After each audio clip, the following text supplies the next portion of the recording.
कोली नायक गोविंदराव खरे मराठा साम्राज्य में रतनगढ़ किले के कोली सूबेदार थे।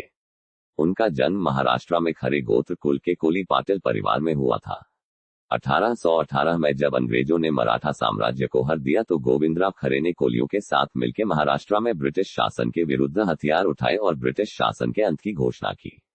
गोविंदराव खरे खरे गोत्र के कोलियों के मुखिया कोली नायक थे और महादेव कोली परिवार से थे और उन्होंने 1819 से 1830 तक कोली विद्रोह का नेतृत्व किया।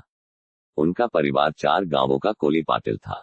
1818 में मराठा साम्राज्य और ब्रिटिश सरकार महार रेजिमेंट के बीच युद्ध हुआ, जिसमें मराठा साम्राज्य की हार हुई। इसके बाद भी कोली सूबेदार गोविंदराव खरे मराठा साम्राज्य के प्रति वफादार रहे। मराठा साम्राज्य पर विजय प्राप्त करने के बाद ब्रिटिश सरकार की ओर से गोविंदराव खरे को फौजदार पद का प्रस्ताव मिला, लेकिन गोविंदराव खरे ने ब्रिटिश फौजदार बनने से इनकार कर प्रस्ताव को अस्वीकार कर दिया। इसके बाद ब्रिटिश सरकार ने गोविंदराव खरे के 12 रिश्तेदारों की पुश्तैनी जमीन छीन ली, जिस पर उनका छत्रपति शिवाजी के समय से अधिकार था। साथ ही अंग्रेज अन्य कोली लोगों के साथ भी ऐसा ही कर रहे थे। इसी वजह से कोली नायक गोविंदराव खरे और 12 कोलियों ने मिलकर अन्य कोलियों को एकजुट करके बड़ा क्रांतिकारी दल बना के सरकार के खिलाफ विद्रोह कर दिया। गोविंदराव खरे के कोली विद्रोह की घोषणा के बाद कोलियों ने पहाड़ी इलाकों में अपना केंद्र बनाया।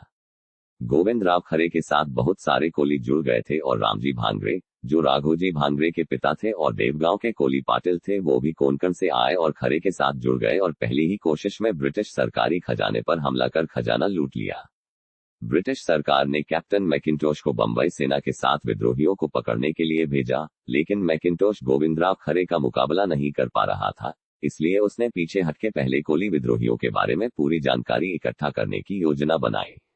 मैकिंटोश ने जानकारी इकट्ठा करने के लिए सेना को पश्चिमी घाट में लगा दिया।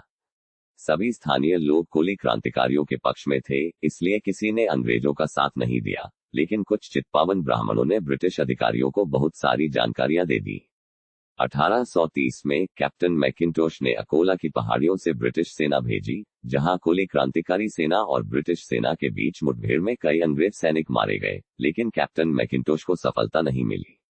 गोविंदराव खरे और रामजी भांगरे आसानी से बच निकले, लेकिन कुछ समय बाद फिर से अकोला में मुठभेड़ हुई, जिसमें गोविंदराव खरे को पकड़कर अहमदनगर सेंट्रल जेल में ले जाया गया और मौत की सजा सुनाकर सूली पर लटका दिया गया।